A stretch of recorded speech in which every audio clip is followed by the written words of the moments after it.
Barr was a young man. He lived with his parents and an elder sister near Carthage in the state of Tennessee.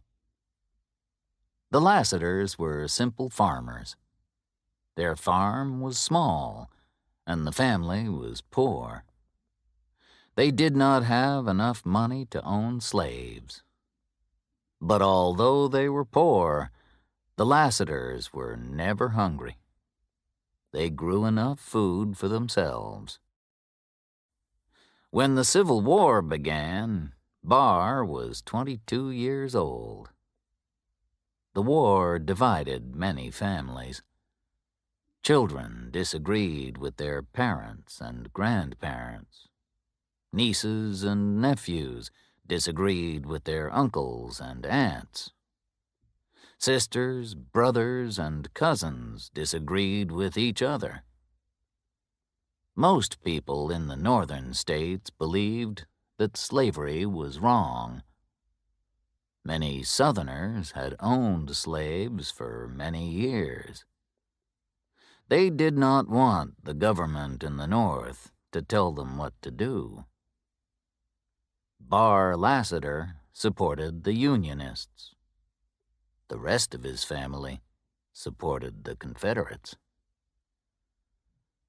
Barr could not live in the house, and he did not want to fight for the Confederate Army. He wanted to join the Union Army. When he left the farm, Barr's family did not try to stop him. And they did not say goodbye. Barr joined the Union Army and became a cavalryman. The two armies fought in the northern states and then the southern states. Barr did not return to Carthage for 2 years. That part of Tennessee had first been controlled by the Union Army. Then it was controlled by the Confederate Army. Now, the Unionists were in control again. Many farms and plantations in the South were destroyed. A terrible battle had been fought near Carthage. Many men from both armies had been killed. Barr spoke to his commanding officer. "Sir, my home is near here," he said. "I want to see my family. May I visit them?" "You can have 2 days' leave," the officer replied. Barr Lassiter walked across the fields near Carthage toward his home. It was late in the afternoon when the young man reached his family's farm. The shadows were becoming longer and darker. Before he reached the farmhouse, the sun had set. "Will my family welcome me?" he asked himself. "I've been away for 2 years. Have they changed their minds about the war? War changes many things. I've seen and done many terrible things. I'm only 24, but I feel like an old man." The moon was now shining in the dark sky. Barr walked up to his home. No lights shone from the windows, and the door was wide open. Suddenly, a man came out of the house. "Father!" the young man called out. "Father!" The man looked at his son, but said nothing. He turned around and went back into the house. Barr was very disappointed. He was not welcome in his own home. But he entered the house and went into the kitchen. His mother was sitting by the fireplace. No fire was lit, and no food was cooking. The fireplace was filled with cold black ash. "Mother," the young man called out. "Mother!" She looked at him, but she did not speak. Barr moved closer. He wanted to put his hand on his mother's shoulder. Then, suddenly, Barr's sister came into the room. She looked at her brother, but said nothing. She turned around and left.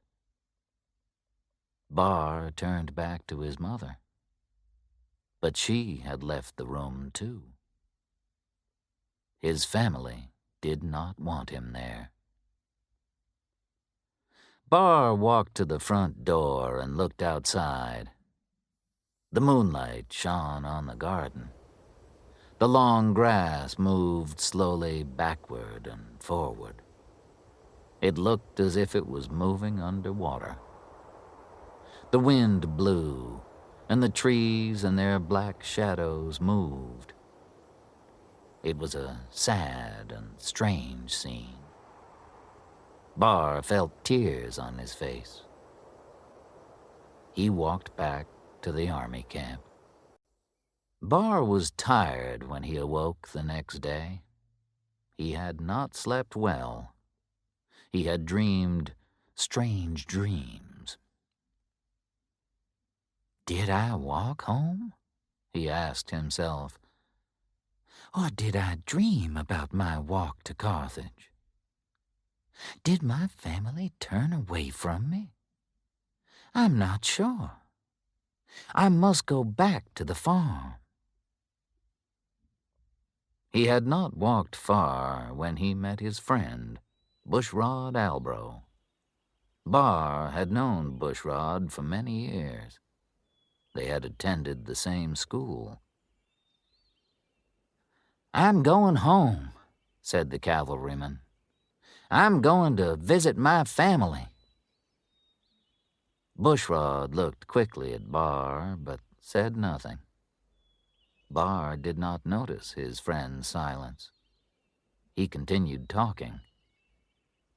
"I know that my family haven't changed their minds," he said, "but—" "There have been changes," Bushrod said. "I'll go with you. We can talk as we go." Bushrod did not talk on the journey. He was silent until they reached the farm. Instead of a farmhouse, the two friends found only broken walls that had been burned by fire. All the doors, windows, and furniture had burned. They had become black ash. Barr stared in astonishment. "I didn't know how to tell you the truth," said Bushrod. "A year ago, there was a battle here.